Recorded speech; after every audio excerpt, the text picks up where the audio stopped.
अगर आप ऑस्ट्रेलिया के अंदर रहते हैं और अपना घर खरीदने का सोच रहे हैं तो ये वीडियो ज़रूर देखिएगा। सबसे पहले मैं आपको बताता चलूं कि ये फाइनेंशियल एडवाइस नहीं है। मैं आपको जो की पॉइंट्स बताऊंगा, जब आप इसके ऊपर खुद रिसर्च करेंगे तो आपको अंदाज़ा हो जाएगा कि ऑस्ट्रेलिया की प्रॉपर्टी की कीमतें, घरों की कीमतें क्यों गिर रही हैं और आगे ये इससे भी ज़्यादा गिरने वाली हैं। उसकी वजह यह है क्योंकि इस वक्त जो रिजर्व बैंक ऑफ ऑस्ट्रेलिया है उसने यहाँ के इंटरेस्ट रेट्स को हाइक कर दिया है और वो अभी इस साल 3 दफ़ा और भी मुलाकात करेगी, उनकी मीटिंग्स होगी और ये एक्सपेक्टेड है कि 3 में से 2 दफ़ा इंटरेस्ट रेट्स और बढ़ाए जाएंगे।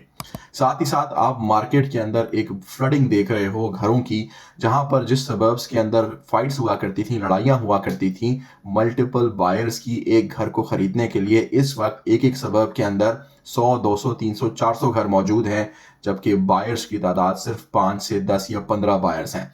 और वीकेंड्स के ऊपर जो ओपन होम्स हो रहे हैं उसमें एक एक सबब में 50 से 80 ओपन होम्स हो रहे हैं, जबकि 5 से 6 बायर्स और उनकी फैमिलीज घूम रही हैं और उनके लिए पॉसिबल नहीं है कि वो हर एक घर का इंस्पेक्शन कर सकें या ओपन होम को अटेंड कर सकें। आगे हालात कुछ इस तरह होते हुए नजर आ रहे हैं कि बैंक अपना इंटरेस्ट रेट बढ़ाएगा, क्योंकि आरबीएस जो है वो आरबीआई की मीटिंग जो है वो अपना इंटरेस्ट रेट और अनाउंस करेगी, इंक्रीज करेगी, क्योंकि इन्फ्लेशन उनके काबू में नहीं आ रही।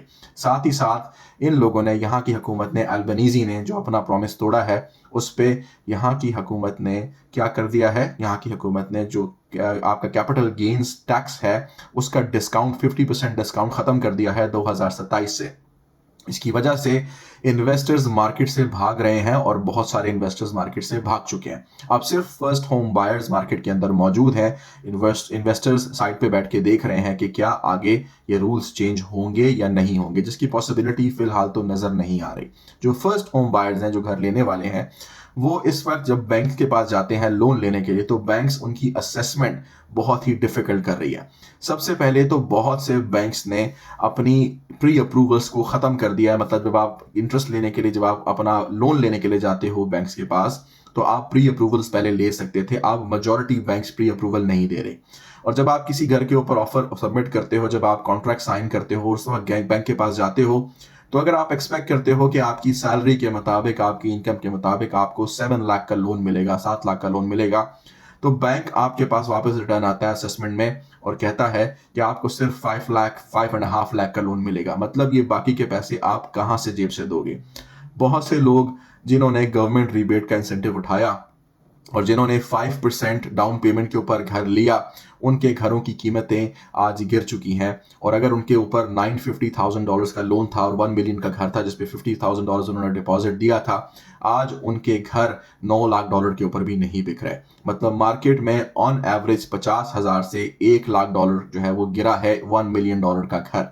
अब आगे आर्टिफिशियल इंटेलिजेंस की वेव की वजह से जो मैसेस के अंदर जॉब लॉसेस आने वाले हैं, इस वक्त आप देखो मार्केट के अंदर महंगाई बढ़ रही है, आपके खाने की कीमतें बढ़ रही हैं, आपकी यूटिलिटी बिल्स बढ़ रहे हैं, आपके रेंट बढ़ रहे हैं। इन तब को सब चीज़ों को मिला लो, आप देखो कि कितने लोग अपने घरों की किस्तें भर सकेंगे।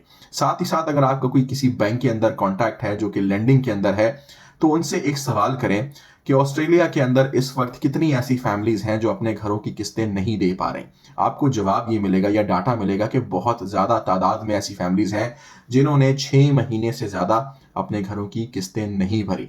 तो यहाँ पर एक बहुत बड़ा सवाल उठता है और वो सवाल ये है कि ऑस्ट्रेलिया के बैंक्स क्यों इन घरों के ऊपर कब्जा नहीं कर रहे, क्यों ऑस्ट्रेलिया के बैंक जो है वो इन घरों को फोरक्लोज नहीं कर रहे हैं। उसकी वजह यह है कि अगर ऑस्ट्रेलियन बैंक्स ने इन घरों का कब्जा लिया, इनको फोरक्लोजर के अंदर डाला और इनको नीलामी में लेकर गए, तो जो जिस घर के ऊपर $950,000 का लोन है, वो घर इस वक्त $850,000 का भी कोई लेने को तैयार नहीं है। मतलब बैंक अपना पैसा भी रिकवर नहीं कर पाएगा। तो बैंक भी बहुत बड़ी गैम्बल कर रहा है, मल्टीपल बैंक्स गैम्बल कर रहे हैं और वो ये उम्मीद लगाए बैठे हैं कि शायद इकोनॉमी बेहतर हो जाएगी।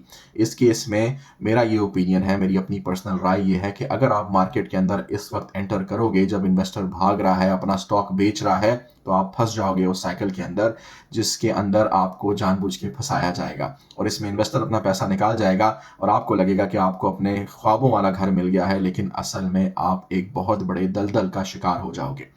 आगे ये भी देखिए कि कौन कौन से लॉज इन मोशन में है। अगर आप रिसर्च करें, एक और लॉ इन मोशन है, अभी पास नहीं हुआ लेकिन उसके बारे में बात शुरू हो गई है, वो है रेंट कैप। मतलब जिन लोगों ने अपने घर इन्वेस्टमेंट्स ली हुई हैं और किराएदार को रखा हुआ है, उन पर एक लॉ आएगा कि आप अपने घर का रेंट हर साल सिर्फ इतने परसेंट इंक्रीज कर सकते हैं, चाहे वो 5% है, चाहे 3% है, अभी डिसाइड नहीं हुआ।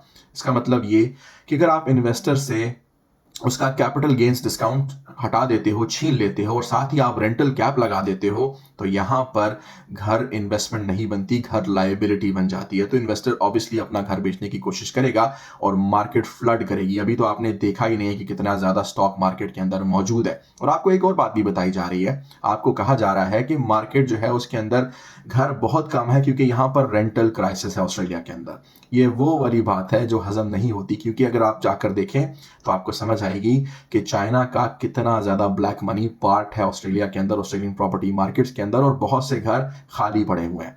बहुत से घर खरीदे गए हैं as an investment by Chinese people या फिर ब्लैक मनी के जरिए, और वो घर किसी को किराए पर नहीं दिए गए। तो ये गलत फहमी है आपकी कि ऑस्ट्रेलिया के अंदर रेंटल शॉर्टेज है, हाउसिंग डिमांड बहुत ज्यादा है। और आपको कोविड की तरह का एक सीन दिखाने को मिलेगा कि कोविड में प्राइसेस गिरी और उसके बाद 5 साल के अंदर अंदर कीमतें डबल हो गई।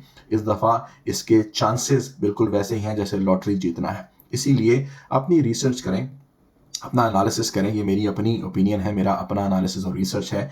जब आप डॉट से डॉट कनेक्ट करेंगे, जब आप इस डाटा को पढ़ेंगे जो मैंने आपको क्वेश्चंस दिए हैं, इसका आंसर ढूंढने की कोशिश करेंगे, तो आपको ये जवाब मिल जाएगा कि क्या ये वक्त है घर खरीदने का, जब दुनिया में जंगें चल रही हैं, जब दुनिया के अंदर आर्टिफिशियल इंटेलिजेंस नौकरियां खा रहा है लोगों की, मैसेस के ऊपर अनएम्प्लॉयमेंट की वेव शुरू हो चुकी है और आगे बद से बदतर होती जाएगी।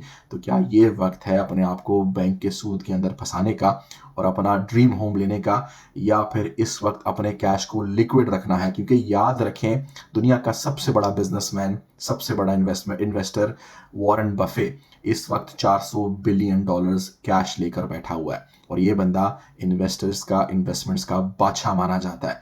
जब इस जैसा बंदा $400 बिलियन लेकर बैठा है, तो इसका मतलब ये हो सकता है कि कुछ बहुत बड़ा दुनिया में होने वाला है, और उस दुनिया में बड़ी होने की चीज का नाम है मार्केट क्रैश। जब मार्केट क्रैश करेगी, घरों की कीमतों का क्या हाल होगा, ये जब आप डाटा रिवील करोगे, पढ़ लोगे, तो आपको इसका आंसर मिल जाएगा। इसलिए वाइजली डिसीजन लें, फैसला आपका है। आपने अभी घर लेना है या नहीं लेना, या इंतजार करना है, या फ्यूचर के बारे में सोचना है।